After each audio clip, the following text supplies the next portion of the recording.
Jeff, the host of the Gridiron.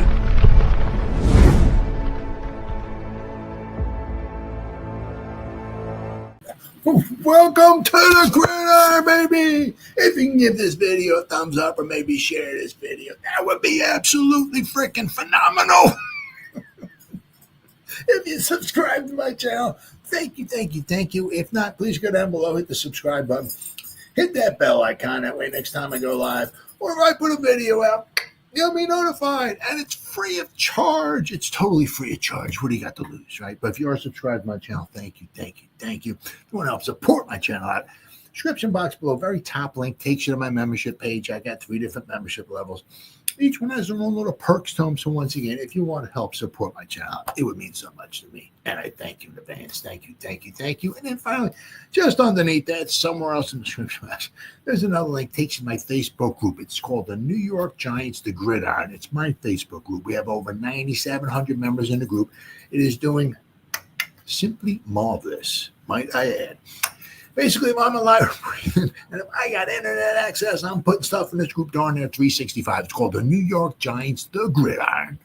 It's my Facebook group. Please join it. You will not be dissatisfied. I promise. All right. Well, now we gotta wait. We gotta wait like about 5 weeks or so. About 5 weeks, and then it's on the mini camp, OTAs, all that stuff. It's all gone. Right as soon as they come back. Woo! 2025 is upon us, baby. Gotta love it. But I seen this. This was first sort of. I check ESPN. You know, I'm driving around. I'm driving while I'm no. But if I'm, sometimes I'm parked or whatever, or if I'm in a store or whatever, I look at the ESPN app. And I did see this. I was kind of like. It's just really something, I guess allegedly, shall we say, right? Until proven guilty or something or whatever. But you just shake your head sometimes. It's really, I don't know. With you keep stepping up the ladder. You're high school and then college, and now you're in it comes with more and more responsibility. You want the responsibility and the money and all that stuff, and I don't know anybody, if I mean, don't get me wrong. I don't check the news every day. I'm not always in the newspaper or nothing like that, but I don't ever remember, hearing a starting quarterback, a star. Not that Shedeur is a starting quarterback, and he's not a star quarterback yet.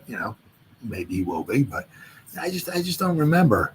Patrick Mahomes getting pulled over, doing speed. What was it, 101? I mean, he could have been doing worse. Once again, it's allegedly, right? As far as I know, he got pulled over and, he had to post bail or something. I'll read the report here. There was like 3,000 articles on it. But the thing is, it's like, I can understand, if you're driving along, right, the speed limit's 60, you're doing 70, whatever. Go for it, brother. You know what I mean? You get a call on your phone, right? And your girlfriend, I don't know if he's married. I don't know. So please forgive me. Anybody, wherever he lives, right? Somebody's in the house. I think they're trying to come in and kill us. I think they're trying to rob us or something like that. Boom, you push the gas to the metal. You go as fast as you can. If somebody calls, says your house is on fire. Yo, honey, get home. Our house is on fire. But whatever. Go as fast as you can. Honey, I think somebody's, God forbid, something terrible has happened to one of our children or something or whatever. You go for it, bro. Go do what you got to do. But I mean, if it's not one of those few instances, and let's hope not it ever is, never want to hear anything like that, But I mean, I don't know, Once again, was it Ruggs, whatever? I mean, the one guy. I mean, for the Raiders. what was that? I don't know, 130. He was doing 140. Killed the person. I mean, are you serious? But we all make choices. Every second, we're making a choice, right? So I just saw this, but I mean, this would certainly not sit well with anybody. I mean, Mr. Mara, right? We're already having a hard time just trying to win frickin' football games, right? And I don't want to say bring like a clown show, but it's like a sideshow. It really is. Shedeur, the Giants could go through the season. If the Giants had Shedeur Sanders on their roster, the Giants could go through the season 0-17, and every question would be about Shedeur. The Giants could lose 812-0 to the Eagles, and they'd be, so what's Shedeur doing right now? Is he all right? What's going on? Is he listening to some music? Is he in a shower? I mean, it'd be like a sideshow with Shedeur. Really would be. So I mean, thankfully, he's the Brown. I mean, hey, he could be the greatest quarterback of all time. He's supposed to be very accurate and all that, but and apparently people were keeping stats of him. I mean, I seen on my feed in Facebook, it's like, Shedeur Sanders was just 10 out of 11 in OTAs. It's like, who the? It's OTAs, guys. Okay, I mean the post is 10 out of 11. He had 3 touchdowns and 1 interception. Who the? I mean, it is amazing. But so let's see what we got here. Good old Shedeur. More proof Shedeur Sanders wasn't a fit for the Giants.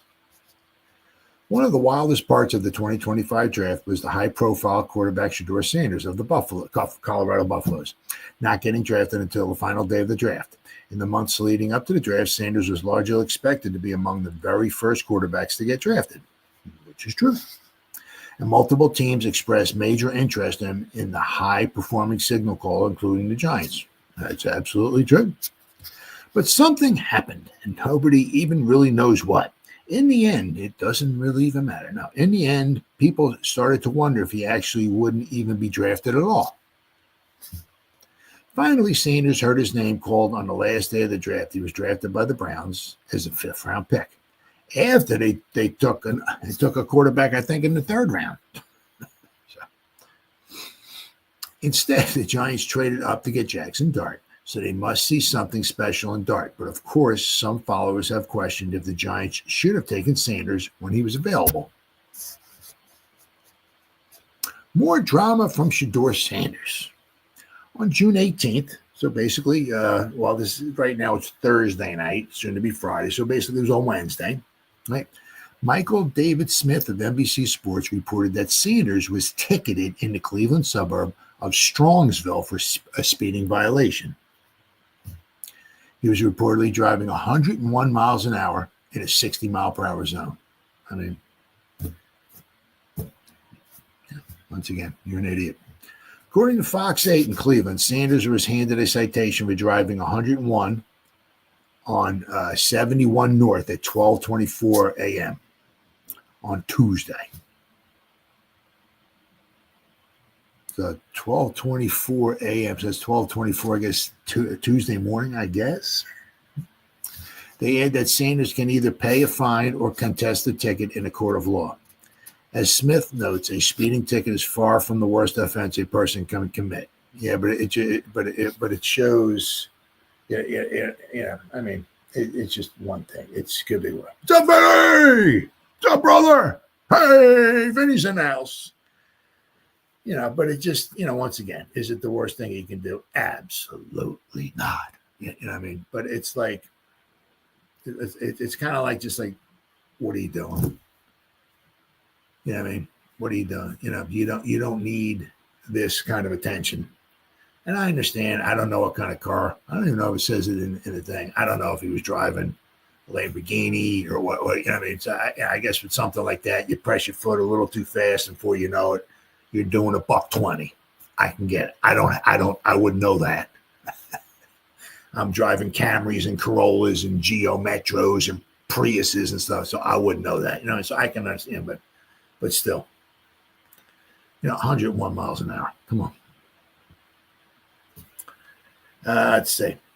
Yes, a speeding ticket is something many people have been handed in the course of their lives, but going 101, especially in a 60, is really fast. I don't think I've ever driven that. I've never driven 100 miles in a minute. I've been in a car that's gone over 100 before, yeah, but I wasn't the one driving it. It seems a bit reckless, especially for someone who may have a bright future in the NFL. Yep. Shedeur Sanders and Jackson Dart have something to prove in the NFL. In a June 10th feature for CBS Sports, Josh Edwards names a handful of new NFL players who he believes have to really prove their value and worth in 2025. Well, I mean, I don't know what to tell you there, bruh. Whoever Josh Edwards is, I mean, there's a chance. I mean, I don't know. They're talking about Jackson Dart has to prove his value. I mean, if he's on the sideline, I'm not sure what you're talking about. I mean, he's not the starting quarterback, so I don't know. But this guy Josh Edwards names Giants quarterback Dart and Sanders are on that tally. From populating first-round mock drafts to a fifth-round draft pick, Sanders has a lot to prove, he notes. Although he may not have been a first-round caliber talent, few would argue that he was not worthy of hearing his name called on day 2. Few would argue that he was not worthy of hearing his name on day 2. Well, he didn't hear his name on day 2. He heard his name on day 3. So I don't know. For Dart, he says the Giants traded up into the first round to secure Dart. They had been rumors of the front office and coaching staff's infatuation with the quarterback prior to the draft night, and leadership has done nothing to hide those feelings post-selection. Dart may be the key to Coach Brian Daboll and General Manager Joe Shane's fate beyond this season as well. But, once again, I mean, it's the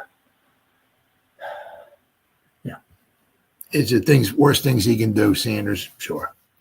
I understand how bad this Sanders thing is. Imagine if he got picked right after the Giants, he went in the 5th round. Yeah, 5th round.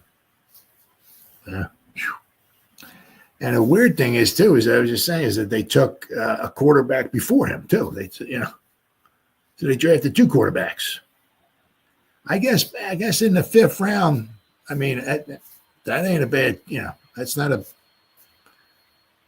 a take a shot on Sanders. Supposed to be very, very accurate, but I mean, he's not the most, mobile quarterback or whatever, but he's supposed to be very accurate. The thing will wind up being, how's his decision making? Because playing in Colorado is one thing.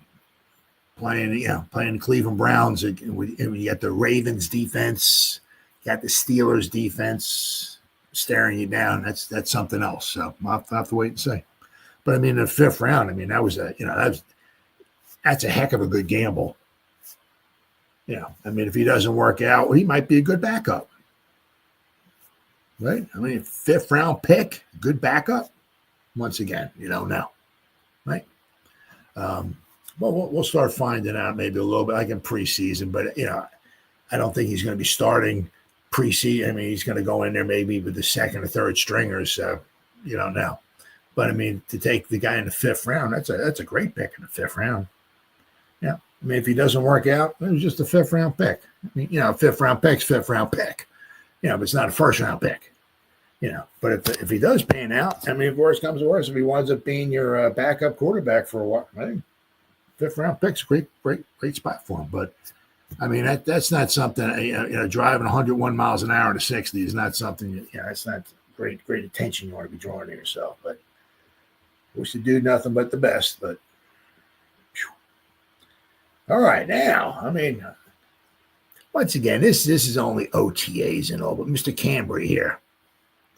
I mean, he's been mad. I try to listen to Big Blue Kickoff Live, right? Because they work for the Giants, and they see every OTA and all the mini camp. They're there every day, right? The the press, whatever, the media and all, they're only there for so many. They can't see. They're not there all the time. So, but Big Blue Kickoff Live there, and they can only report so many things. They can't say, well, the Giants lined up in a 3-back set with one tight end wide at the, and they were at the 20-yard line, and so ran it, but they're not allowed to say that. So there's only so many things they're allowed to say. But they have mentioned throughout camp, that Mr. Cambry has had a reasonably very good, showing for himself, shall we say? But once again, it's only OTAs, right? But it's gonna, you gotta. One of the things I'm gonna be talking about a little bit here is kind of like, who's, we got neighbors, right? We got Mr. Robinson and his neighborhood. We got Slayton. We got Mr. Hyatt. Maybe Smith Marset. All right, if we're going to keep maybe 7, we're going to. Another thing I'm going to go with, like, who the wide receiver is going to be. Going to talk. Maybe there's another report I saw. They talk about maybe an early projection for who the 53 might be. Right, but I'm saying, like, if the Giants keep 7 wide receivers, we got a lot of wide receivers. Woo. A lot of wide receivers out there. But Mr. Cambry here has been making a nice name for himself. Once again, I mean, he's also been, with like, I think like the 3rd team. So, but Giants rookie went undrafted. Now we got the wide receivers that we got that went undrafted. Wow, man, we brought him in by the boatload. Let me tell you what. He went undrafted in the 2025 NFL draft, dominated in practice. Once again, I think it was the 3rd team. So seems one step closer to earning a roster spot. All eyes are on the New York Giants' intriguing 2025 NFL draft class, obviously headed by Abdul Carter and Jackson Dart. To add to their talented draft class, Art Stapleton of USA Today shared that an undrafted rookie had a strong outing in a recent practice. I think he had 3 touchdowns, I think it was. Undrafted free agent rookie Dalen Cambry just caught 3 passes from Jameson Winston, including a touchdown in red zone team drills. Cambry wore out the third team coverage. Right. Winston, Dart, and DeVito have worked up and down the depth chart versus the second. This is from Art Stapleton. Worked up and down the depth chart versus 2nd and 3rd team. Okay, all right, that's what that said. All right. But Mr. Cambry was signed as someone whom many expected to compete for a key special teams role with the Giants as a rookie. But it was his ability as a wide receiver that stood out during the most recent mandatory minicamp practice, which is shocking because he only recorded 10 catches, 123 yards during his 5-year college. I mean, he was out there for a while. His college career, it was long. He never found the end zone at Louisiana and has already done that in practice with the Giants. If he can be the special teamer the Giants are hoping for and can make plays as a wide receiver, his chances of making the 53-man roster drastically increase. Absolutely. Especially with the uncertainty that surrounds the Giants' wide receiver room, where only 3 players should feel that their spots on the roster spot are safe. So if you didn't know it already, learn the name Dalen Cambry because he has a real shot at being with the team come the regular season. So it's once again with what the Giants seem to like to do, especially with their tight ends, the RAS score, right? With Mr. Cambry is off the charts, over 9. They love guys who have physical ability. Right? Of course, that hasn't translated to wins for the Giants, but Mr. Cambry here, his RAS score was a 9.18. Dalen Cambry, wide receiver for the Raging Cajuns, right, for Louisiana, 9.18. So, I mean, once again, that's fantastic. Let's see. One of the things that really pulled him down was his size. Okay. 5'11", 189 pounds. That's what kind of pulled. That's what really. Those grades were in the threes. That's what really pulled him down. But even with that, he still got a 9.18. So let's see his shuttle, his 3 cone. He's fast and quick. If that makes any sense to you. His vertical jump was 36. Not bad. His broad jump was 10'3". Okay. His bench, he did, at 15 on the bench, he's 189 pounds, whatever I said it was, 189 pounds. But what really pulled his RAS score down, and it really doesn't, is his height, 5'11". So that's, he can't do much about that, right? But I know I think he ran like a 4.4 something in the 40-yard dash. But let's see here. His college career was 2020 through 2024. 5 seasons at Louisiana Lafayette, the Raging Cajuns. Now with his special teams grades. Now he's a big time special teamer when he was with Louisiana Lafayette. Right, 2024, according to PFF. He had 318 total snaps on special teams. And he did pretty much everything but field goal block. Right? His last 2 years at Louisiana Lafayette, he had over 300 total special team snaps. Okay. Let's see. Kick return, kick coverage, punt return, and punt coverage, and field goal kick. So he's out there for everything, pretty much, except for field goal block. Right? He's out there for everything. But the last 2 years, right, at Louisiana Lafayette for his special teams, according to PFF, 2023 graded out at his special teams, 87.7. Last season, LA Lafayette, 90.2 was his special teams grade. Very, very impressive. Okay, now, to be fair, right, we're talking the Raging Cajuns here. Okay, he did a very good job against his competition. Okay, but it wasn't Alabama, Ohio State, Georgia, Clemson, Notre Dame, Michigan. Right, wasn't that. We got Iowa State, Georgia Southern, Coastal Carolina, University of Alabama, Birmingham, Texas State, Arkansas State, Southern Alabama, Appalachian State, University of Tulsa, Texas, in the bowl game.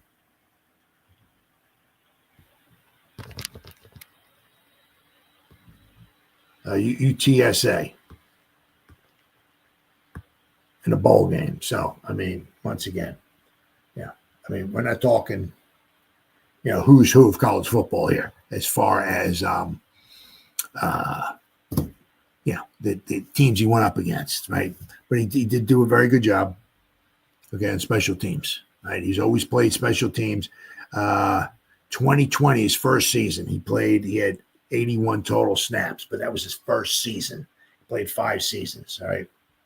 But, I said, the weird thing is that, as it says in this article here, he only had 10 total catches in his career in college in 5 seasons. So, but I know what the Giants are certainly obviously looking for special teams players. So that might be one of the big reasons why, right? He's on the, he's one of the guys that got, we want to talk about this in a little bit. A ton of guys we have undrafted rookie free agents we have on this roster. It's going to be interesting to see who winds up making it. We have there's a couple of older guys. Remember last year we had Robinson. Right? We had some older guy, and it had a good, you thought maybe you might know who might make it and all. But we'll have to wait and see. We'll have to wait and see this year. But One guy, I mean, obviously that should be making, which is going to make things kind of. We'll talk about it also in the 53-man roster projection too. Is that the Giants? Okay, might have done pretty well for their 7th round pick, right? Now this guy here, right? The Giants strike gold in the 7th round. The problem, it was it's a little head scratching, like with him, because it's like he's had 2 ACL tears. Okay. Now, obviously, the Giants, they see the medicals. Nobody else, they don't take the guy's medicals and pass it around where the media can see it. They hand it to ESPN, and then they go to the NFL Network, and then they pass it around. Every Santa Claus gets to see them. No, that's not how it happens. You get the guy's medicals. Obviously the Giants and all see it, so they must feel relatively happy, drafting the guy but he had 2, and he's going to be playing on MetLife. Okay, let's hopefully he doesn't get any more, right? But I mean, if you look at the guy, he's tall. He's over 250 pounds, like 6'6", but he's got length to him. He looks like a freaking octopus out there. I mean, his arms look like freaking tentacles, really.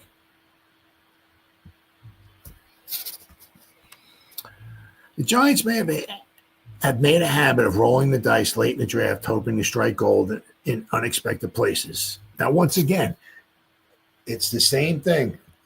Same thing with Fedoni. His RAS score off the charts.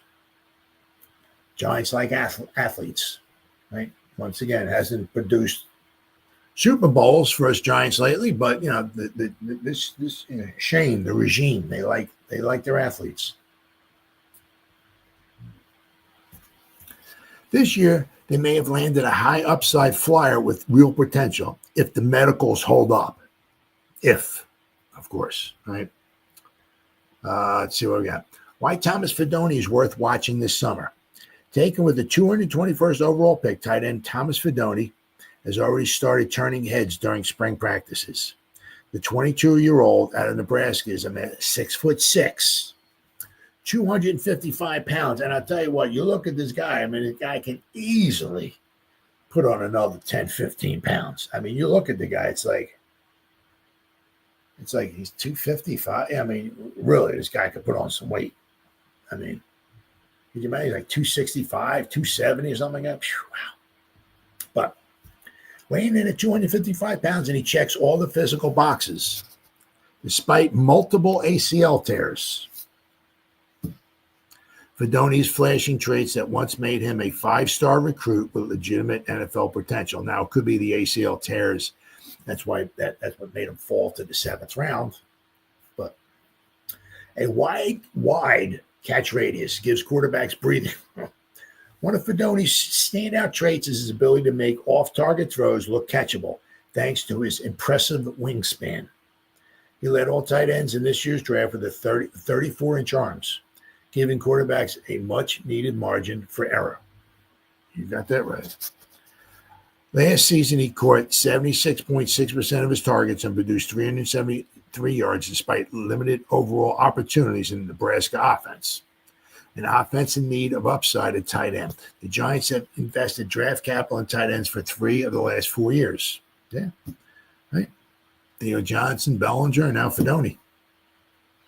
Right, but haven't struck gold yet. They're intrigued by what Theo Johnson can bring. I'm very anxious to see him. Hopefully, he can get a full season in, healthy season. But any competition never hurts when trying to build reliable depth. If Fedoni can prove he's healthy, the floor could be he could be a quality backup, and the ceiling might be something more. But injuries have robbed some explosiveness, but hope still remains. Now, let's also not forget, like a lot of times when you got an ACL tear, right? Usually it's not the first year you come back. Usually it's like the second year. That's when you really start, seems like you got the full recovery. And sometimes you even hear that they that they're maybe even faster than they were before. But it's that two of them.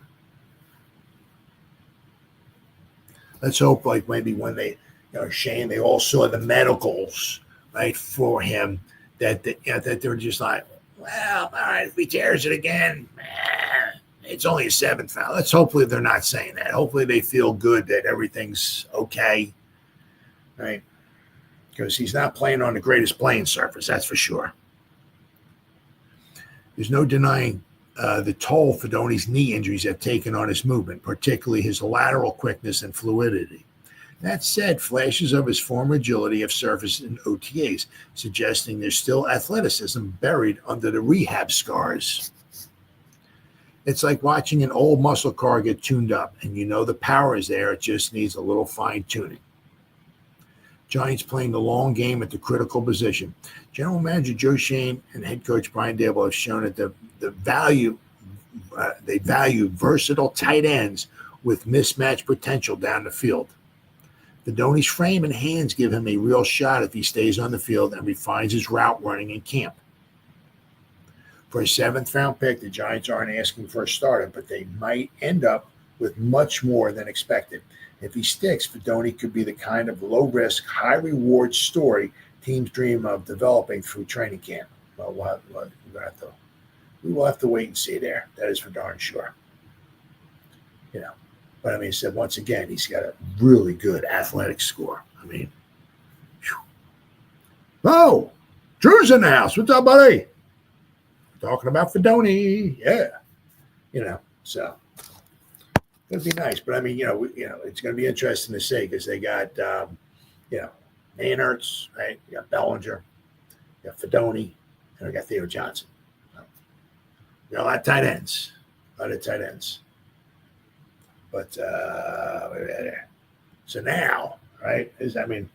So which of the, there's a. See if I share my screen here. We got a plethora. Let's see. Share screen. There we go. I got to find it here. We got 312,000 charts opened up here. Cap. Mini camp, training camp, cap table.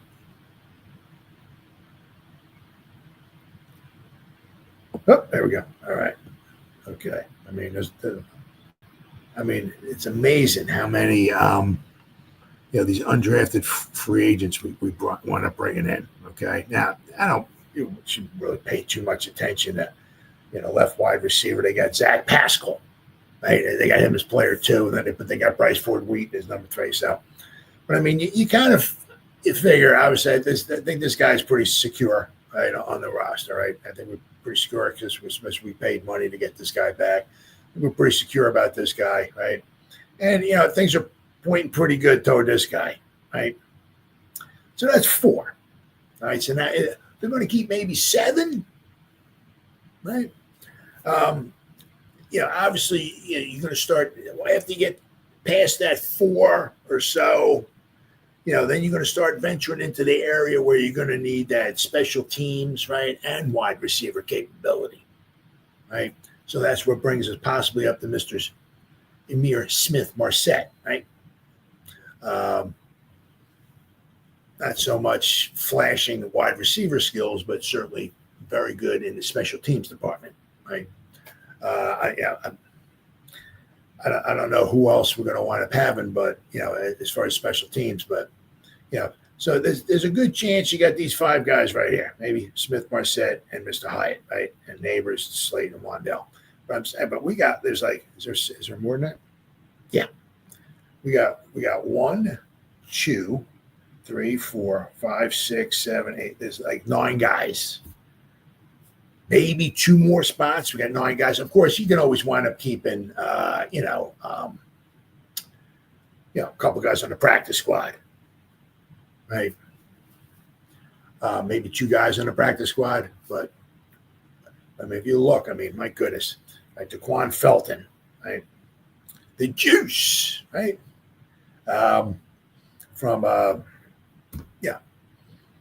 Mr. Dart's old stomping grounds, right? So there's a connection there, right? Jordan Bly, Bo Collins, Dale and Cambry, right? And then all of these guys are drafted free agent. You got 5 of them. Right? Collins, I think, is from Notre Dame. I do believe, yeah, Notre Dame. Collins, 6'3", nice size, right? Where are we at here? Oops. We got DeQuan Felton. He's only 6'6", so that's going to be interesting, right? If they decide to go maybe with some height. Then we got the Juice, not O.J. Simpson, right? 6'1", not bad, 200 pounds from Ole Miss, right? Of course, he's quite familiar with Mr. Dart.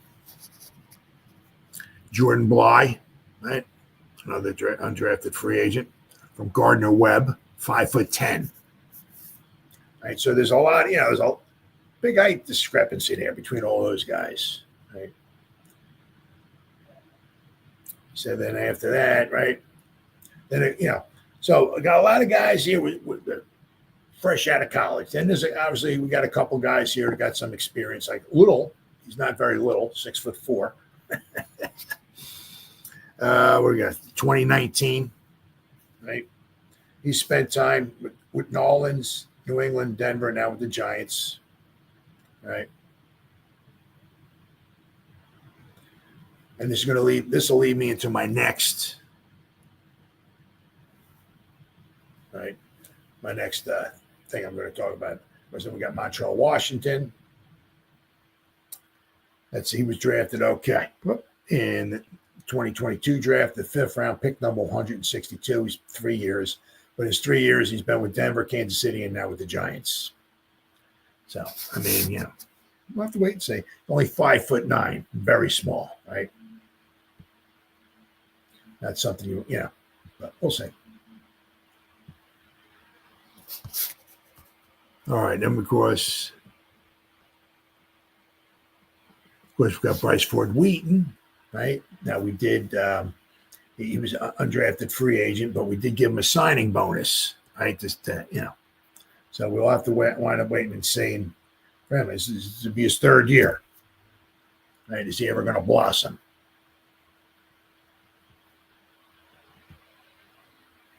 All right, then we got I said we got Amir Smith, Marset, Hyatt. Then we got Zach Pascal, right? 6'2". I mean, that's a solid dude right there. 6'2", almost 220. Very solid. From Old Dominion now. But he's one of the older guys. Now, you look, he's got 8 years of experience. He's been with Washington, Tennessee, Indianapolis, Philadelphia, Arizona, now the Giants. These are not, I mean, obviously, you can't complain about Philly, right? But we're not talking, Super Bowl contending juggernauts here. We're not Washington, Tennessee, Indianapolis, Arizona, the Giants. So he's been around in 8 years. We'll have to wait and see. Never say never. But if he's been 8 years, he's been with 6 different teams. That's not saying too much.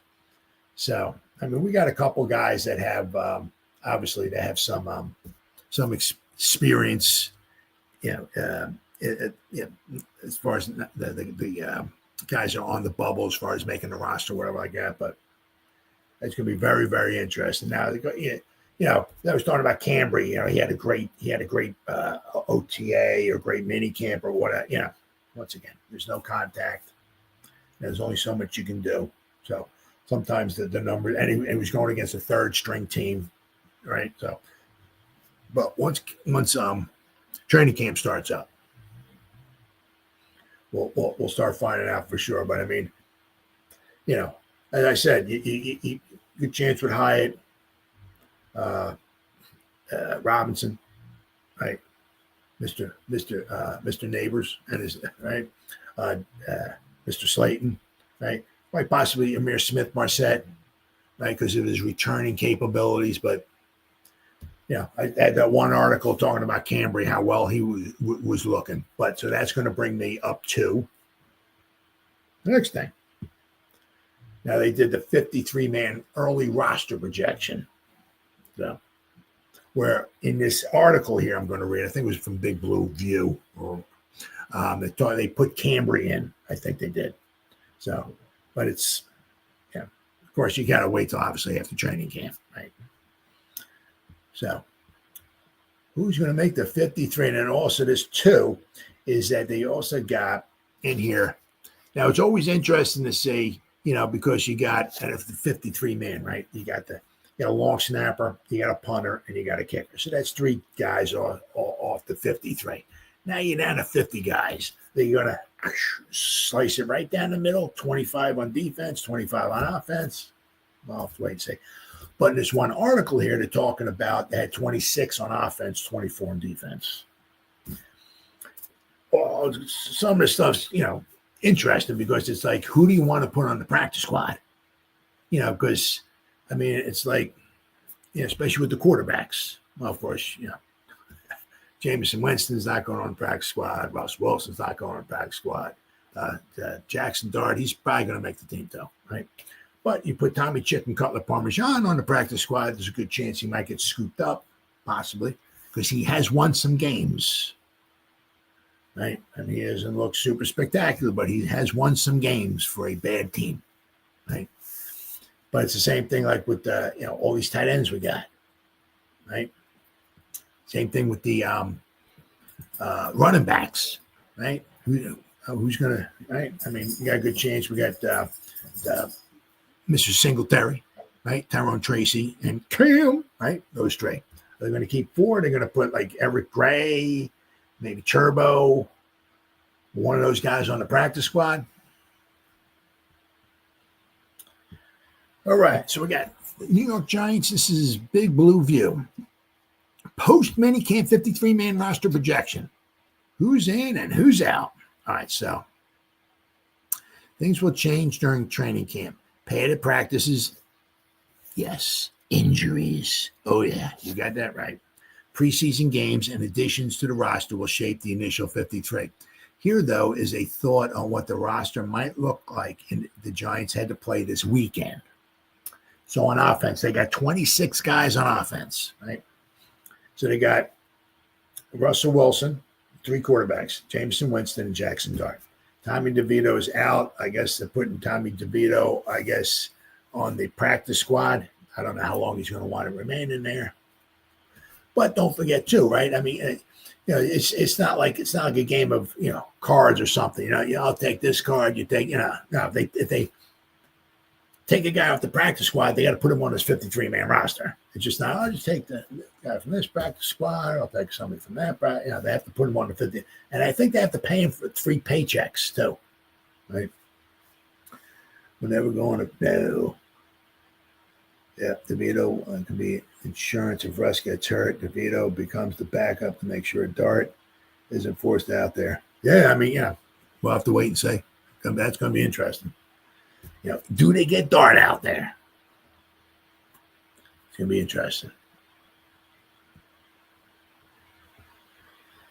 So I guess according to this article, right, they got 3 quarterbacks, and DeVito, I guess, is going on the practice squad. According to this article, running backs, they got 3. Got Tyrone Tracy Jr., Devin Singletary, and Cam, right, who just signed his contract. So that's good. So the whole draft class is signed. So that's good.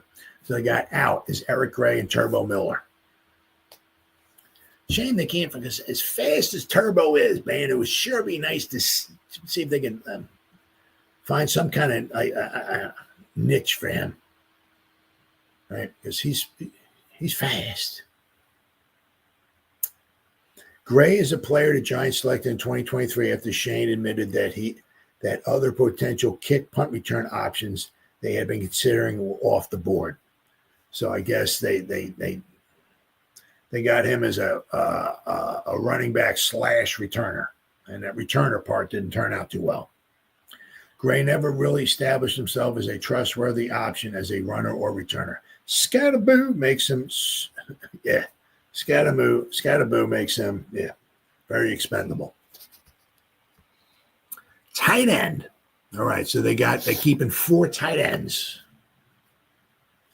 So, of course, they're keeping Bellinger, Theo Johnson, and Fedoni, but they also keep Manhurts, too. So, out, they got Dulcich and Jermaine Terry. Those guys are. So. And they put here in my earlier projection, who wrote this article here? Ed Valentine. Okay, in my earlier projection, I have Fedoni being cut. What? Hopefully landing on the practice squad. No, I don't take the chance. Thing is, right now, I'm not 100% sure he's going to end up paying the price or which position is going to get shorted to make room. No, that's you'll have to wait and see. There is an outside chance the Giants could move on from Manhurts and keep 3 tight ends. Still, General Manager Joe Shane has spoken about the value of veteran leadership at each position group, and that's something Manhurts has, that's for sure. Manhurts provides that, and he is the best blocking tight end on the roster. Yeah. Then they're keeping 7 wide receivers on the roster, right? They got Malik Neighbors, Slayton, Robinson, Hyatt. And they got Emir Smith-Marset, his wide receiver / return capabilities. Then they got Little, Jordan Humphrey, and Mr. Cambry. This is just according to the article. They got out, right? They got Bryce Ford Wheaton, Pascal, the Juice, Bly, Montreal Washington, Felton, and Bo Collins. But then it's going to also be interesting to see who winds up on the practice squad. Right? It says, I am on record as having said an undrafted free agent rookie receiver will make the roster. Right now, it is a coin flip between Cambry, Felton, and Collins. Even though spring production in shorts and T-shirts doesn't mean much, right now I'm going with Cambry because of his spring performance. I was shocked by his play as a receiver this spring after getting just 10 receptions in 5 years at college. He averaged 2 receptions a year. So basically, like every 5 games, he'd catch 1 pass on an average at college. I mean, as a wide receiver. He's a special teamer first, though, which is huge for the Giants. And we haven't seen him do that, which is true. The amount of wide receivers, 7 is, of course, a heavy number at wide receiver. Sometimes they maybe only keep 6. The Giants keep 6. I do wonder about Humphrey's status. The Giants have already cut him and brought him back once this offseason. Okay. Then they got the offensive line. So sometimes they keep 8, sometimes they keep 9. Well, here in this article, they have them keeping 9. Andrew Thomas, Runyon Jr., Michael Schmitz, Van Roten, Illuminor, Marcus Bowe, right? Of course, James Hudson III, Jake Kubis, and Evan Neal. So they have, according to this article, Mr. Valentine has Stinney, Zudu, Forsythe, Williams, Schlappen, Morrissey, and Brian Hudson are on the out. Brian Hudson. We have James Hudson and Brian Hudson. Don't get them confused. The biggest thing to watch in training camp is whether or not Neal can really push for a starting job. If he does, he would almost certainly push Van Roten into a backup role. At that point, the question would become how the Giants would align Neal and Runyon, which is yes. Because I think, if I remember correctly, I mean, I certainly could be wrong. I think Neal in college played left guard. Could be wrong. I think he played left guard his first season. It was just his first season. Then, of course, he moved to tackles. But I think it was left guard. And he did pretty well his first year. It would have been interesting to see if he stayed at guard, how he would have progressed through his years of college. But we don't know how it was going to be because he wound up getting put to tackle, right? But so it will be interesting to see if Neal does, make the starting role as a guard. Do we keep John Runyon Jr. at left and keep Neal at right? We'll have to wait and see.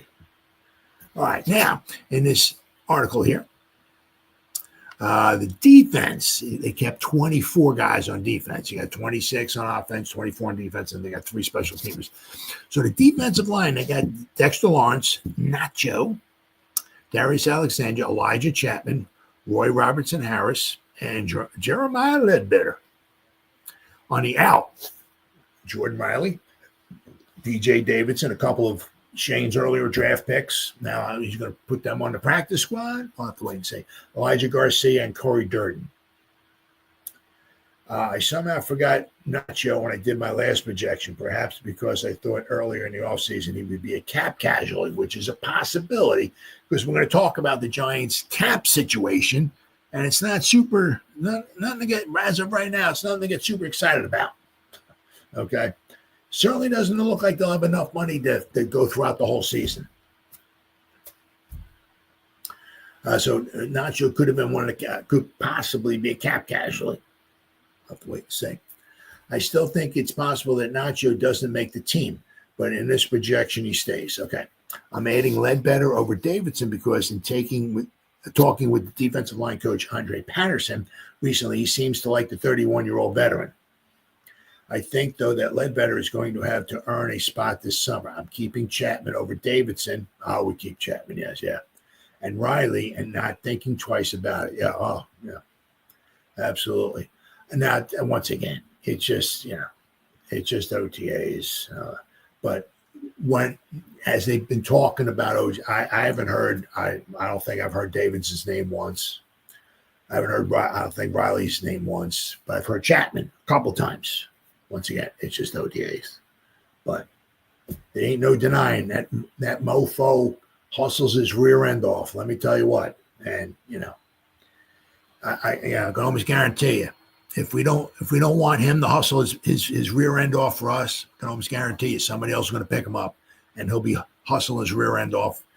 Maybe not a starting defensive lineman on another team, but he'll be starting. He'll be on another team. I mean, sometimes that desire, that hustle, and all that. It's the guy's got it, man. The guy's got it. All right, so then he got outside linebacker. Now, the interesting thing here, right? They keep in 4, right? So they got Golston as an outside linebacker. He's talking about not as a defensive lineman. So, of course, they got Carter, they got Golston, they got Kayvon, and they got Burns. That's a nice foursome right there, right? Because Golston last year in whatever it was, I can't remember how many snaps he had. Well, he wasn't in there a ton, but in the opportunities he had, he did very well last year for the Cowboys, right? I mean, so we got Carter, Golston, Kayvon, and Burnsy. I mean, it's a nice foursome there. Really nice foursome. And the nice thing is always, of course, would wind up being, you're like, oh, Golston's on the field. Okay. But the dude's chomping at the bit on the sideline. He's standing there. He's refreshed. He ain't tired. I mean, so when excuse me, Kayvon or Burnsy or somebody needs a they take him out or whatever, I mean, they'll be a little bit tired. But when he goes on the field, Golston, he's fresh as a daisy. So, so if he goes on the field, it shouldn't be that much of a downgrade. I'm not saying he's Burns or not like that, but when a tired Burns comes off the field and you put a fresh Golston in there, that's a nice backup, right? Okay, so on the out looking in, they got Toman Fox, Dimukeji, and Trace Ford on the out. It says in my initial projection, I listed Golston as the defensive lineman. He was wearing number 57 and working with the edge defenders, though. I do think that Golston will get moved around Golston could be on the line as well, too. Absolutely. Yeah. I mean, that's one of the things Bowen's going to have to figure some of the stuff out, where to get the guys lined up at to get the most production at them, right? So inside linebackers, they keep in 4. So they got 4 edge rushers, outside linebackers. They got 4 inside linebackers. They got Karake, McFadden, Muasau, of course, and Chris Board. But Chris Board is a very good special teamer. So on the out, right, he's got Flanagan, Fowles, Ty Summers, and Deontay Johnson. Right. Remember when I kept Fedoni and wondered where I was going to find the roster spot? I guess he found a roster spot on the inside linebackers, I guess. Well, here it is. Carter's flexibility to line up off the ball at times allows me to keep only 4 true inside linebackers, which is true. I mean, it's the same thing like with Golston, right? He has Golston like off the ball, edge right, but Golson goes to line up, on the line as well, too, right? You got Carter. He has lined up as outside / edge rush or whatever you want to call him, but he can also line up inside, too, right? Who doesn't love a good foursome? Oh, man. Whew. Well, if nothing else, we should have a good defense this year, right? So, and to be honest with you, back in the '80s, when we had Lawrence Taylor, I hated when the offense was on the field. I just wanted the defense to be on the field. I was pissed off when the offense, we just ran the ball. Three clouds and we had Morris and all of that. So, we ran the ball, but it was the defense. I want to see the defense on the field, just ripping people's heads off and stuff like that, man. Man. All right, let's see. Okay, so now here he has 6 cornerbacks he's keeping and 4 safeties. So he's got a Debo, Banks, Phillips, Cordell Flott, Trey Hawkins, the third, and Corey Black, of course, right? The latest draft pick. On the out, he has Green, D. Williams, and R.J. Delancey, the third. Right. So he's got 6 cornerbacks. And then what he says here, the big question here is whether or not is there competition between Flott and Banks for cornerback number 2. Very interesting. Because, let's not forget, right? If Flott makes a good showing, right? The Giants might have to, because this is Flott's last year, right? Are we going to try to re-sign Flott? Can Flott stay healthy? Then he's got 4 safeties. He's got Javon Holland, Tyler Nubin, Dane Belton, and Corey Page. Raheem Lane and Anthony Johnson are on the out. Says, I'm keeping Page, an undrafted free agent, out of Michigan for now. Maybe Lane wins the spot. Maybe the Giants gamble by keeping just 3 safeties on the 50. I don't know. But that if they do keep 4 as of right now, right? They got Page, Lane, and Johnson. Who's going to win that? Who's going to win the 4th safety spot? But I mean, it's if you feel pretty good with Nubin, Belton, and Holland in there. That's a nice threesome. All right, in the special teams, he's got place kicker Graham Gano, the hammer, Jamie Gillen, and, of course, the long snapper, Mr. Kreider. He has out Jude McAtee, right? Now, it's another one of those things, too. I mean, you're talking about Nacho, right? Graham Gano, right? He could be another cap casualty. Whatever you hear, he's been kicking relatively well, right? So is Jude. So are they going to keep put Jude on the practice squad and keep Gano? So, but if they keep Gano, or if they let him go, they'd save themselves a few $1 million if they will let him go. So we'll have to wait and see. And now a threesome. Wow, you got that? You got a threesome and a foursome, huh?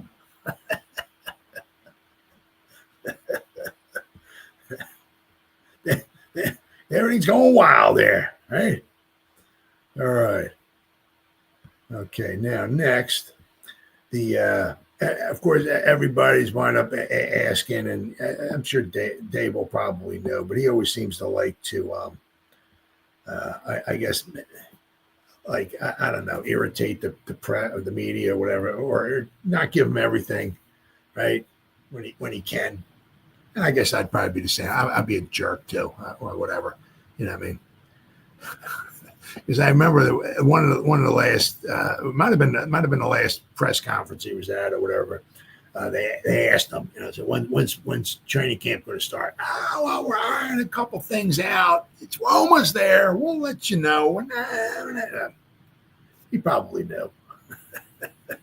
He just didn't want. I said, I'm sure I would be a jack off just like that too. I mean, because the questions, if you're the coach, it comes with the territory. You got to deal with the press. But I'm sure I'm sure I would enjoy doing stuff like that. Knowing when training camp, what day it is. Yeah, I know. I'm not going to tell you. So we're not sure yet. It'll be out soon. We'll let you know. You know what I mean? So I'm sure he gets a kick out of that too. But so the training camp reporting dates have been announced. Boy, and I'll tell you, then it's off. Right? We're off and running. So the NFL has announced the training camp reporting dates and practice schedules for all 32 teams, giving football fans across the various markets an exact date to look forward to the start of a more meaningful football activities, right? Because the pads will be on. Giants rookies obviously have to report a week earlier, but they'll report to the Quest Diagnostics Training Center in East Rutherford on July 15th. So, whatever, about 4 weeks. Let's see. They will be joined by the rest of the team on July 22nd, a week later, obviously, so about 5 weeks. And the first full practice is slated for the 23rd. Ooh. All right. The Giants and Jets, who face each other in week 2 of the preseason, will also host joint practice with each other. August 12th, we'll see the Giants visit the Jets in Florham Park headquarters for a practice, and then on August, obviously the next day, on August 13th, the Giants will host the Jets at their facility in East Rutherford. So, Giants haven't announced what dates will be open to the public, but typically they open about 10 to 12 practices every summer for public consumption, weather permitting, of course. Yeah, that's true too. But Giant fans are undoubtedly looking forward to taking the first look at a heavy revamped roster. Oh yeah, absolutely. Whose highlights include vastly upgraded pass rushing, defensive secondary, and quarterback units. They'll also get to see favorites such as receiver Malik Neighbors, who was held out of spring practice due to a toe issue. Neighbors and the rest of the Giants' pass catchers appear in for a treat this year now that they will have quarterbacks capable of throwing an accurate deep ball. Now, I'll tell you what, man, it was Danny Dimes, right? I mean, you don't get a name Danny Dimes for dropping back and tossing a lovely screen pass. You don't get a dropping back, Omaha, getting the ball, dropping back in the pocket, standing tall and throwing a 5-yard out. That's not Danny. Danny Dimes is, right? What, Danny Pennies now or something? I don't know. It's what happened to that? It will be interesting to see, though, right? With Mr. Wilson, right, throwing a nice deep ball, because that threat will always be there, and he's pretty good at it. So he's pretty good at his craft. And then we also have, of course, right. So we got August 9th, right. The Giants will be playing the Bills at 1:00. Then the following week, the Giants and the Jets play August 16th at 7:00. Then the Giants conclude their preseason August 21st, 8:00 against the Patriots. I'm kind of thinking that August 21st is like maybe a Thursday, I guess, something like that. But then, they're off for a while, right? I mean, off for a while, because I think so the 21st of August is their last preseason game, right? August got 31 days in it, so that's 10 days that they got to wait, and then they got 7 days. Yeah, so it's got to be a Thursday. So then they got then September 7th, they're playing the Commanders. So 17 days between the last preseason game and the first regular, 2.5 weeks basically, right? I do like. It is what it is, right? Whoever you're playing, right? I like going on the road against. Actually, the first 2 games were on the road, right? We're playing, right? The Commanders and the Cowboys. Yeah, the 7th. Yeah, both 1:00 games. Okay, then of course, we got the primetime game, our home game against the Chiefs, right? So. But, man, let's not forget last year, without a kicker, right, with 21-18 we lost. Now, if we had a kicker, maybe we beat the Commanders. But then again, if we had a kicker and we beat the Commanders, we wouldn't have Abdul Carter. So let's not forget that, right? So that painful season gave us Mr. Carter. So that painful season 2 seasons ago gave us Mr. Malik Neighbors, the dog that he is, right? The man's a dog. So we got ourselves a number 1 wide receiver, right? So I'm so excited. Let's see what Carter can do this year. Really, really excited to see what Carter can do. But the Commanders and boy, I'll tell you what, if we go to Dallas and beat them, I don't want to drink the Kool-Aid. Right? I've been doing that too much, right? But we got to beat the Cowboys one of these years. I mean, literally, really. I mean, come on. I mean, I don't care where the Giants are. I mean, what are we thinking about the Cowboys this year? I mean, the off season they've had. I mean, have they been going like this with their talent? I mean, somewhere along the line, we got to beat them. I'm sorry. I mean, it's like, but I do like going on the road, first game of the year against the Commanders. Now, of course, they'll be all juiced up, obviously, right? They went to the Jaden Daniels, what a talent, right? They had a phenomenal season last year, right? So they'll be all fired up. But if we can do what we did in 22, right? The Titans, right? We went on the road against Tennessee and won. Whew. I mean, that huge win. I mean, it doesn't mean we're going to the Super Bowl, but that would be a huge, huge win. Open this on the road. I mean, how many of the experts at the time said, I think the Giants are going to Tennessee and win that game week 1? Yeah. Nope. So that was a huge win. So what I tell you, should be a nice season. Should be exciting. I'm not saying we're going to the playoffs or nothing like that, but God, I hope it's better than 3 wins. I mean, my goodness. Can't be any worse. I mean, if it's worse, I mean, could you imagine if it was worse? I mean, oh my goodness. The one thing, right, is, once again, I certainly don't want to say it's worse. It's going to be worse. I don't want to say that. But the one thing would be I don't know how, but if this season coming up wind up being worse than last year, right? The Giants are going to be in a very interesting situation in the draft anyway. Let's hope they don't. But, I mean, if they don't need a quarterback, right, and there's a good quarterback draft in class, they're in a prime position to have somebody jump up, trade with them, Giants jump back a few spots and collect some nice draft capital. So we'll have to wait and see. But it's putting the cart before the horse, right? We got the 2025 season ahead of us. All right.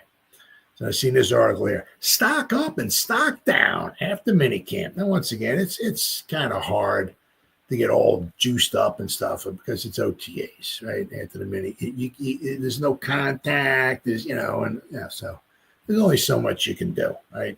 You're only allowed to be out there for so long. You can only do certain things, so it's hard to get all juiced up. But stock up, stock down. We got here. This is from what? Big Blue View. Who is this? Ed Valentine. Oh, man, he's all kinds of articles. Ed's right. So stock up, stock down. Who gained ground and who lost ground during the Giants' spring practices? So he's got stock up. Russell Wilson. Ooh, okay. As of now, the 13-year-old vet seems to have the complete confidence of his team. Player after player has spoken glowingly about Wilson's work ethic and leadership. Rookie quarterback Jackson Dart said so on Wednesday as well, too. All right, so we got stock up, Jackson Dart. Ooh. The rookie signal caller and hopeful future of the franchise at the position had a successful spring. Not a perfect one, a successful one. Dart has made plenty of brilliant plays and a fair share of bad ones. But the thing is, as he mentioned too, you get the bad ones, you learn from them, and you move on. He looks like a confident, comfortable player who has a chance to become a good quarterback. The stock up, undrafted free agent wide receivers. I did not use a specific player here for a reason. Several of the undrafted free agents, wide receivers, have made positive impressions this spring. Felton, Collins, Cambry, and Juice Wells have all done good things. I've heard Wells' name quite a bit, too, especially like Dart to Wells quite a bit. Cambry and Collins got a decent amount of first-team reps. Well, it's also not get too carried away also because, Neighbors hasn't played at all. They're nursing his toe. So if they got to bubble wrap the dude until week 1, that's what you got to do, bro. Whatever you got to do, right? Let's keep that guy as healthy as we can. Now, it just seems like he had this injury with the toe last year. He had it in college. So there's a good chance, whatever it is, it's going to be re-aggravated or something during the course of the season. It is what it is. But he was playing with it last year, and he had, 37,000 catches. So I'm sure he's going to play with it again this year. But, they're doing as much as they can to try to help him, not irritate it, right?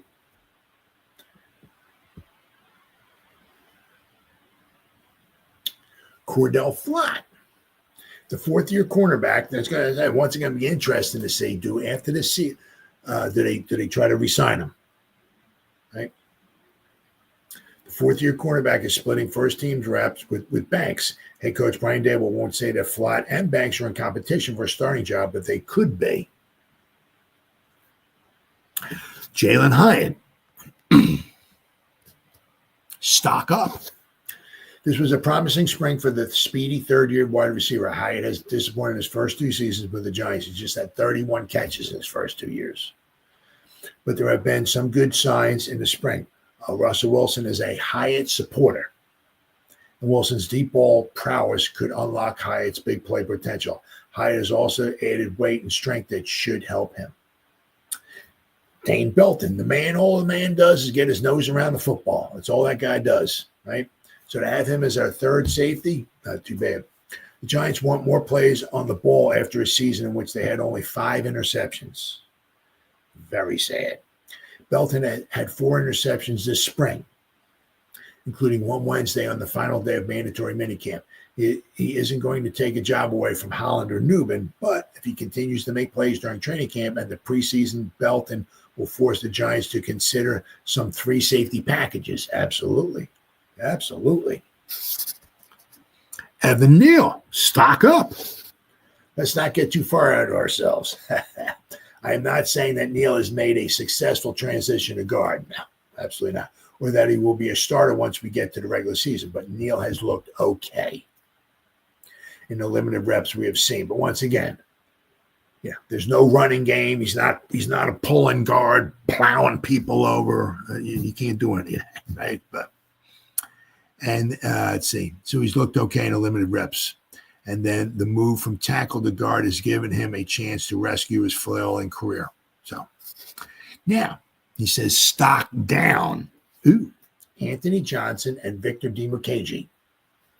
Johnson, a safety, and Dimukeji, an edge defender, have lost ground this spring as neither has practiced due to injury, unfortunately.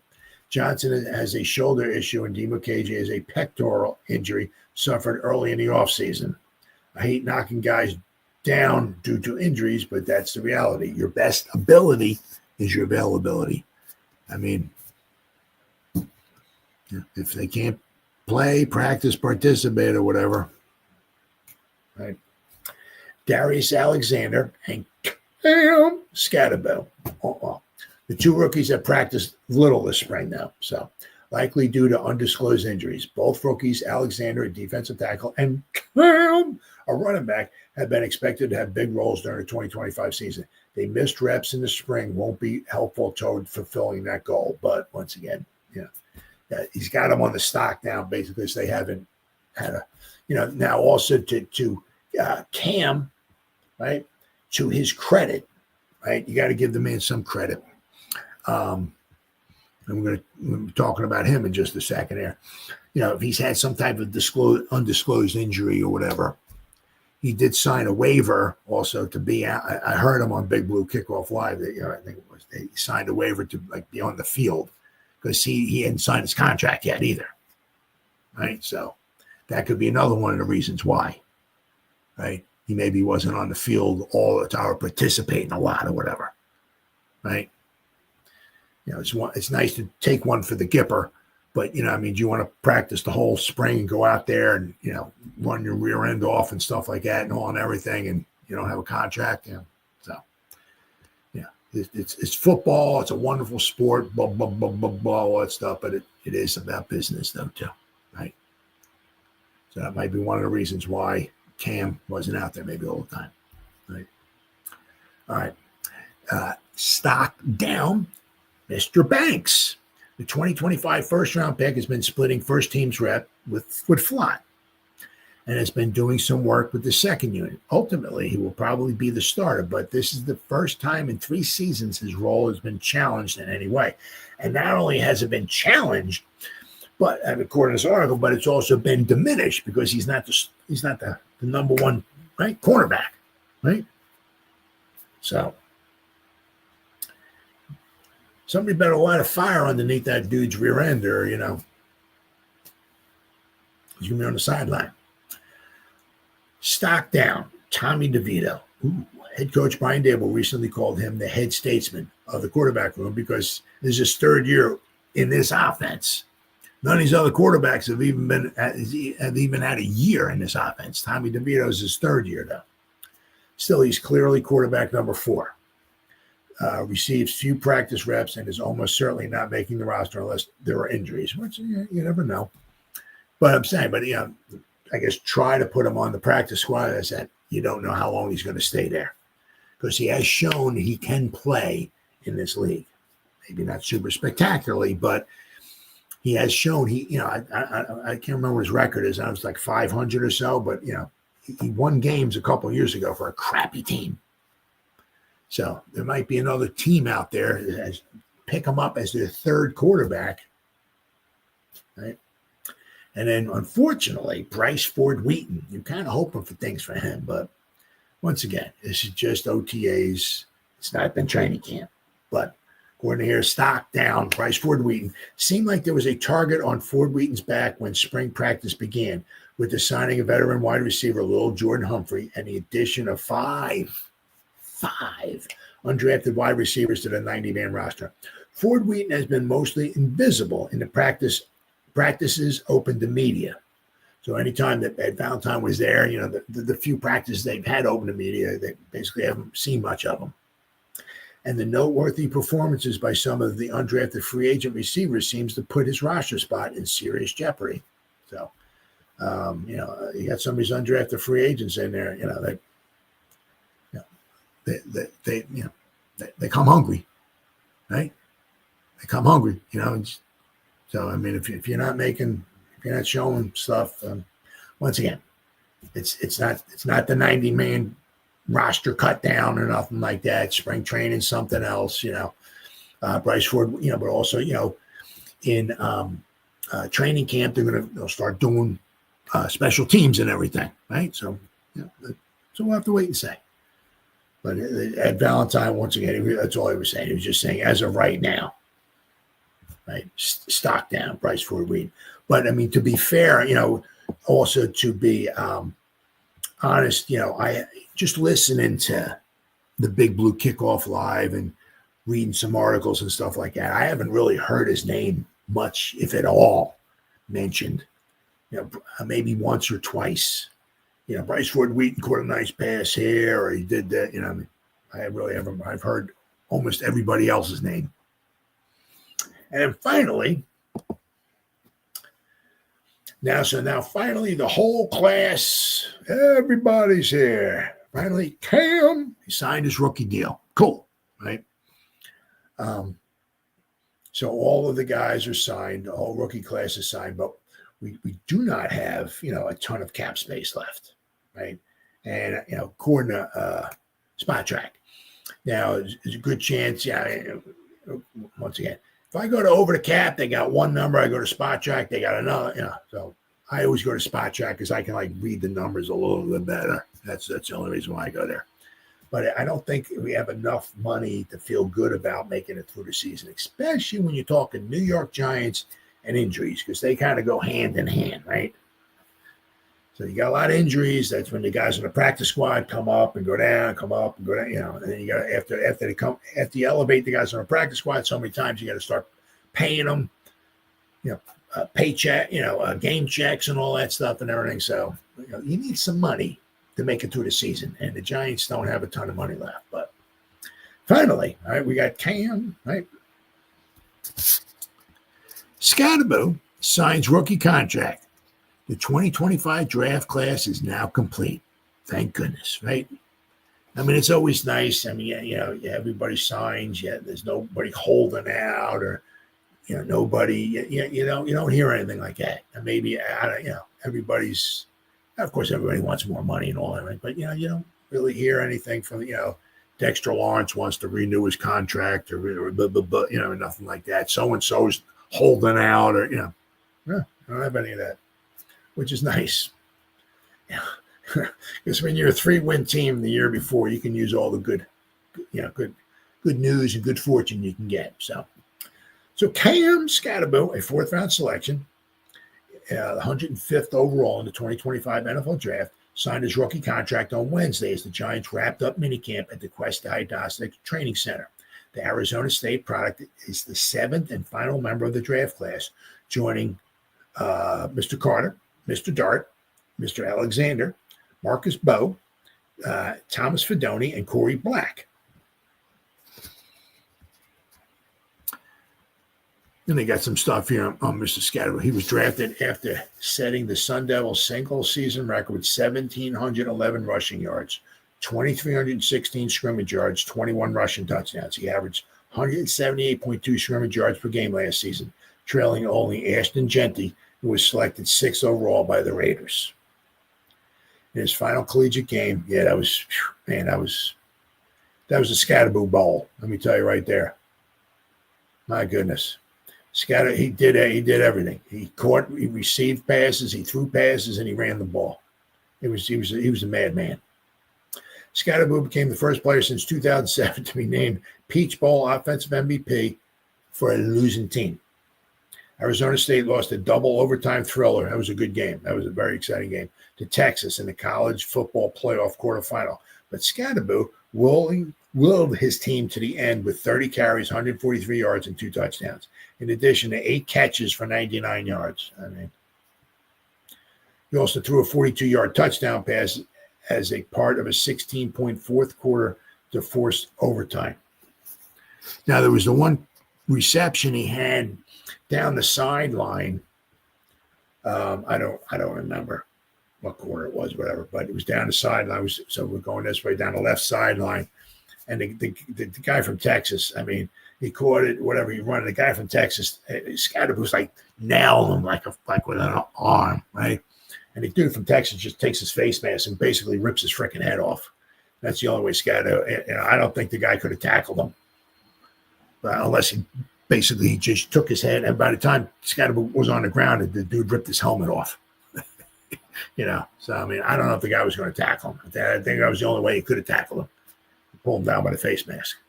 He'll be interesting to see. I mean, because I'm not saying he's going to be a Saquon, where he's going to be jumping over people, or maybe a Brandon Jacobs where he runs everybody over or something like that. But he's going to make some guys miss. He's going to make some contact, right? And then he's going to break away because they're not wrapping up. He gets so low to the ground, all that stuff. Right? So he's going to be very interesting to see, right? Very, very interesting to see. Shedeur was the first FBS player to record 1,700 plus rushing yards, 500 plus receiving yards in a season since Christian McCaffrey in 2015. He was also the only FBS player with 1,000 rushing yards, 600 receiving yards in 2024. The only one. So Jeanty, obviously, the dude's just a freaking maniac, but he was a running guy, right? Which the way he runs, you just hand the man the ball. Why send him out and throw the ball to him when you can just turn around and just hand it to him? I'd do the same thing too.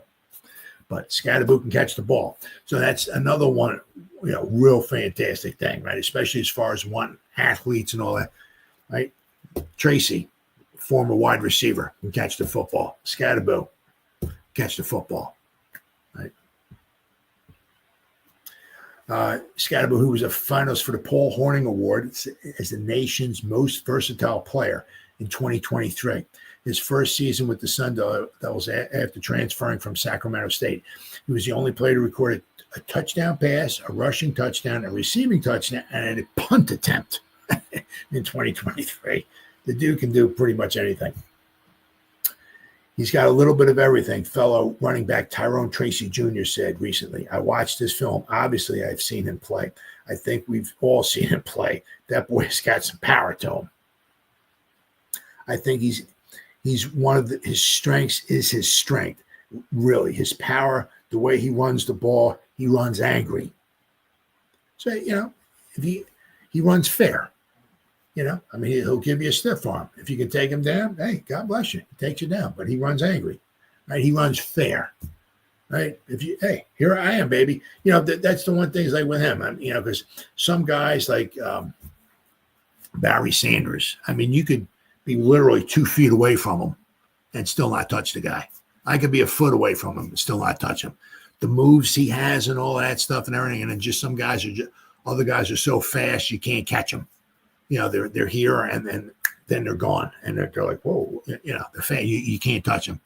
He's not that, right? He doesn't have all these jukes and this and that. And he doesn't have 4.3 speed either.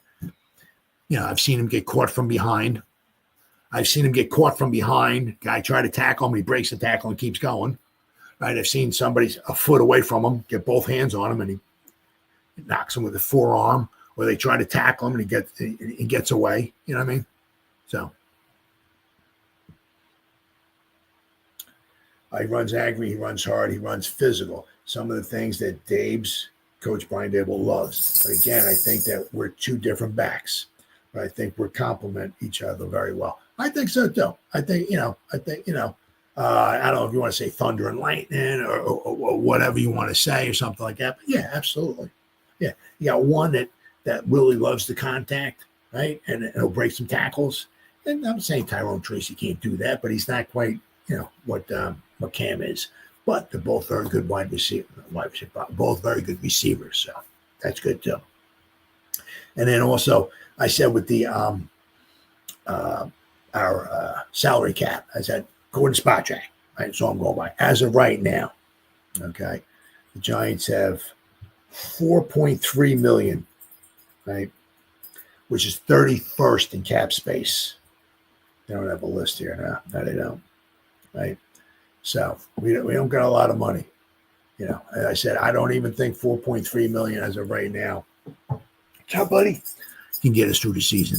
So it'll either wind up being, or let somebody go, like a Gano, Nacho, right? Somebody like that. Maybe Motor Singletary. Especially if he's going to be the third man. He gives you some really good veteran presence, veteran knowledge and all that. So, but he could be another one. Might wind up letting go. Either that, or we might have to restructure somebody's contract once again, or maybe we extend somebody or something like that, right? Maybe you extend somebody, and maybe this year that way you can drop their cap hit this year down quite a bit. But I'd be surprised if we don't try to free up or gain somehow another $4 or $5 million, because I always remember Gettleman trying to, not that he's somebody that you want to put on the pedestal as the Jesus Christ of GMs, right? But I always remember him saying that you like to try to, if you can, go into the season with at least $10 million in salary cap space, right? Especially because like with the way the Giants are, right? With these injuries, and I said you got the guys on the practice squad, right? you bring them up a couple of times, everything's okay. But yeah, I think it's the third time you bring them up. You have to start paying them game check, and it's going to cost you some more money. So and I said, just the way the Giants have been getting injured the past few years. I mean, they got to have money. Now, I mean, Shane might try to ride it out as long as he can, right?